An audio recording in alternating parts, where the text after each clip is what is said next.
हाँ जी, तो स्टूडेंट्स ये रही हमारी प्रॉब्लम नंबर 3.49 जिसमें वो कह रहे कि फाइंड कीजिए वी नॉट की वैल्यू को यूजिंग नोडल एनालिसिस टेक्निक।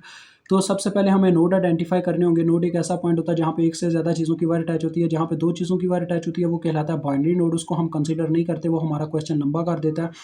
तो हायर नोड से स्टार्ट करते होते हैं जहाँ पे तीन चीज़ों की वायर अटैच होती हैं, और हायर नोड के बाद होता है सरफेस नोड जहाँ पे तीन से ज़्यादा चीज़ों की वायर अटैच हो। तो देखो सबसे पहले नंबर पे मेरे पास ये एक नोड बन रहा है जहाँ पे तीन चीज़ों की वायर अटैच है, तीन रेजिस्टर्स की। तो लिहाजा यहाँ पे मैं V1 के नाम से वोल्टेज ले लूँगा। उसके बाद ये मेरे पास एक नोड बन रहा है हायर, जहाँ पे दो रेजिस्टर और एक वोल्टेज सोर्स की वायर अटैच है, तो ये यहाँ पे V2 के नाम से वोल्टेज ले लेता हूँ। उसके बाद ये मेरे पास एक नोड है जहाँ पे तीन चीज़ों की वायर अटैच है, दो रेजिस्टर और एक इस करंट सोर्स की, तो यहाँ पे मैं V3 के नाम से वोल्टेज ले लूँगा। और एट द लास्ट ये मेरे पास नीचे एक नोड बन रहा है जहाँ पे तीन चीज़ों की वायर आके अटैच हो रही है। इसको करना पड़ेगा ग्राउंड, बिकॉज जब तक एक नोड ग्राउंड नहीं होगा करंट फ्लो नहीं कर पाएगा। ठीक है जी। अब देखें, इस सर्किट को सॉल्व करने से पहले नंबर पे हमें तो वी नॉट को मालूम करना है, वो हम देखते हैं वी नॉट कैसे मालूम होगा। लेकिन उससे भी पहले एक और चीज़ है कि यहाँ पे एक डिपेंडेंट सोर्स मौजूद है। डिपेंडेंट सोर्स देखें, करंट सोर्स है जो कि डिपेंड कर रहा है आई नॉट की वैल्यू पे। ठीक है जी। तो हमें पहले आई नॉट की इक्वेशन बनानी पड़ेगी। तो आई नॉट की देखें क्या इक्वेशन बनती है। ये जो करंट है आई नॉट, ये इस नोड में से लीव करके आ रही है, तो जिस नोड में से करंट लीव करती है उसी वक्त उस नोड के वोल्टेज लिख के आगे माइनस लिख देना होता है, और फिर आगे जाके वो जिस नोड में एंटर करती है आगे उसके वोल्टेज लिखे जाते हैं, और जितनी रेजिस्टेंस रास्ते में आती है वो बटे में लिखती जाती है। रास्ते में कितनी रेजिस्टेंस इसकी आ रही है 1 के, तो ये इसके बटे में आ गया। तो ये आई नॉट का फार्मूला है जी, V1/1 के। ठीक है जी, ये हमने काम कर दिया, डन। अब बारी आती है वी नॉट हमारी आउटपुट के लिए। हमने आउटपुट यानी कि वी नॉट मालूम करना है। तो वी नॉट देखें क्या फार्मूला बनता है वी नॉट का। देखो बच्चों, जब कभी ऐसा हो कि दो नोड्स के सेंटर में हमारा सिर्फ वो कंपोनेंट लगा हो जिसके क्रॉस हमने आउटपुट मालूम करनी है, तो आप फिर इस फार्मूले से उसकी इक्वेशन लिख सकते हो। देखो, दो नोड्स के सेंटर में सिर्फ ये कंपोनेंट लगा हुआ है, यानी कि इसके अलावा कोई भी नहीं है, तो डेट्स वाई इस तरीके से इसकी इक्वेशन लिखी जाएगी। जिस तरफ इसका पॉजिटिव टर्मिनल है वो वाले नोड के वोल्टेज प्लस में, जिस तरफ इसका नेगेटिव टर्मिनल है वो वाले नोड के वोल्टेज माइनस में, और इज इक्वल टू देखो इसकी फिर इक्वेशन आ गई V1। ठीक है जी। यानी हमें V1 की वैल्यू चाहिए V नॉट को मालूम करने के लिए, मेन ये चीज़ है। उसके बाद एक और चीज़, अब यहाँ पे आपको एक वेरिएबल की वैसी वैल्यू मिलने वाली है।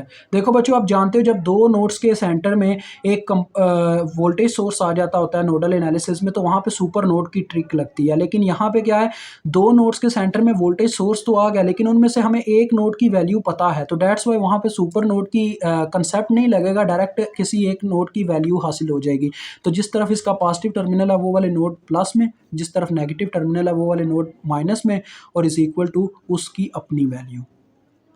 तो यहाँ पे देखें V2 की वैल्यू हमें पता चल गई 12 वोल्ट। डन हो गया। अब सिंपल सी बात है, बस दो नोड्स पीछे रह गया, एक V1 वाला एक V3 वाला। इन दोनों के ऊपर KCL अप्लाई करो, इक्वेशंस बनाओ, इनकी वैल्यू मालूम करो। V1 मालूम हो गया तो V नॉट डन, और आपका क्वेश्चन डन। तो चलिए यहाँ स्टार्ट करते हैं। सबसे पहले हम लिखेंगे यहाँ पे apply KCL eight node 1। Node 1 कौन सा, V1 वाला।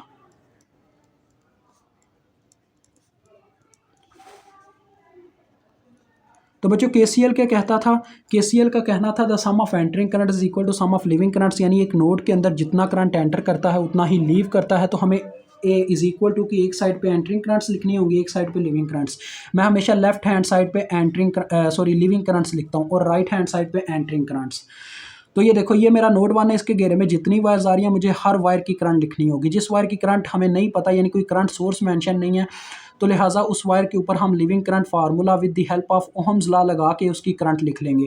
तो देखिए, मैं आपको एक दफ़ा लगा के दिखाऊंगा, फिर बार बार नहीं दिखाने होता, तो आपने उसमें समझ लेना। देखें, मैं पहले इस वायर की करंट लिखना चाहता हूँ। अब इसका कोई करंट सोर्स मेंशन नहीं है, इसमें रजिस्टर लगा हुआ है, तो मुझे यहाँ पे लिविंग करंट फार्मूला लगाना पड़ेगा। मैं यहाँ से एक करंट को लीव करवा देता हूँ इस नोड में से, तो लिहाजा जिस नोड में से हम करंट को लीव करवाते हैं उसी वक्त उस नोड के वोल्टेज लिख के आगे माइनस लिखना होता है।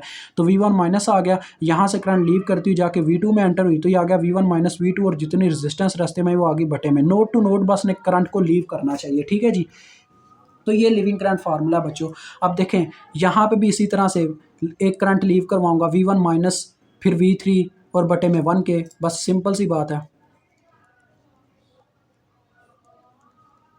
और लास्ट वाली वायर है ये वाली, इसमें भी मुझे करंट अननोन है, तो मैं लिविंग करंट फार्मूले से इसको भी सॉल्व करूंगा। V1 यहाँ से करंट को लीव करवाया, उसी वक्त लिख दिया V1 माइनस, और जाके ये 0 में एंटर हुई, तो V1 माइनस 0 ओवर 1K।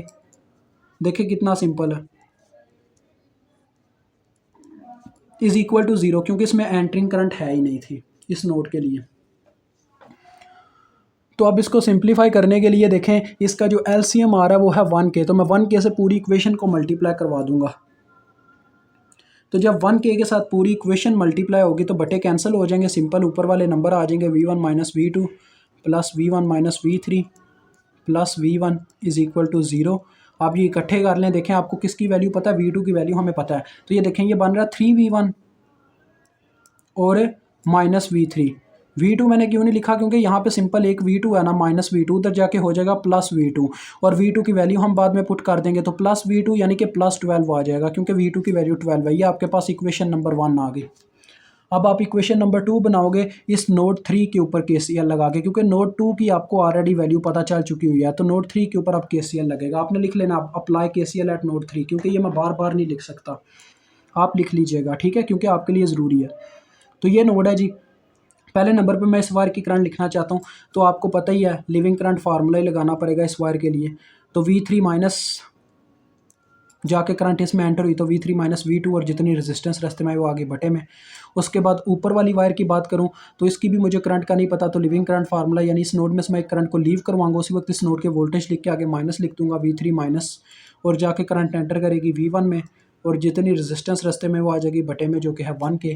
और उसके बाद एक ये नीचे वाली करंट है जो कि इसके अंदर एंटर कर रही है, एंटरिंग करंट है, तो एंटरिंग करंट को हम इस साइड पे लिख देंगे, ठीक है जी। आप इसका एलसीएम देखें 1K आ रहा है, इसको भी 1K से ज़रब दे देंगे, तो इधर बटे कैंसिल हो जाएंगे, V3 minus V2 plus V3 minus V1 ये आ जाएगा, और इधर जब 1K इसके साथ ज़रब होगा तो ये आ जाएगा 2K इंटू I नॉट की इक्वेशन आप लिखो, जो कि ये आपके सामने V1 ओवर 1K, ठीक है जी, यही है ना I नॉट की इक्वेशन।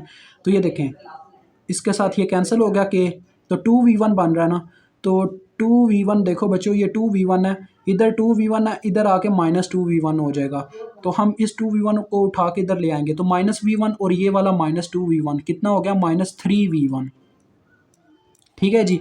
उसके बाद V3 वाले कंपोनेंट देखो, प्लस V3 2V3, और यहाँ पे भी माइनस V2 है, उधर जाके प्लस V2 हुआ, तो V2 की वैल्यू पुट करने के बाद 12 आ गया, ठीक है जी। ये बस मैंने इक्वेशन को सिंप्लीफाई किया। अब हम इसको मैट्रिक्स फॉर्म में लिख के सॉल्व कर लेंगे। तो पहले इनके कांस्टेंट्स लिखेंगे, 3 -1 -3 2, फिर इनके variables column wise V1 V3, फिर इज इक्वल टू में इनके इज इक्वल टू वाले नंबर जो कि दोनों के 12 हैं। अब मैं इसको कैलकुलेटर पे सॉल्व करके आपको V1 और V3 की वैल्यू बताता हूँ। आपने अगर समझना है कैलकुलेटर पे कैसे सॉल्व करते हैं, तो आप हमारे जाके चैनल पर एग्जाम्पल 3.1 की वीडियो देख सकते हैं, मैंने उसमें डिटेल से एक्सप्लेन किया कैसे कैलकुलेटर पे इसको सॉल्व करते हैं। तो लिहाजा जी मेरे पास देखें इस तरह से कैलकुलेटर आपको वैल्यूज़ दे देगा। 12 वोल्ट आई है वैल्यू V1 की, और 24 वोल्ट वैल्यू आई है V3 की, ठीक है जी। हमें किसकी वैल्यू चाहिए थी, V0 के लिए V1 की, तो लिहाजा आपका V0 जो है उसकी वैल्यू है जी 12 वोल्ट, यानी वो V1 के इक्वल था, तो वैल्यू पुट की, तो ये आपके पास आंसर आ गया, V0 इज इक्वल 12 वोल्ट। यहाँ पे आपका ये क्वेश्चन सॉल्व होता है।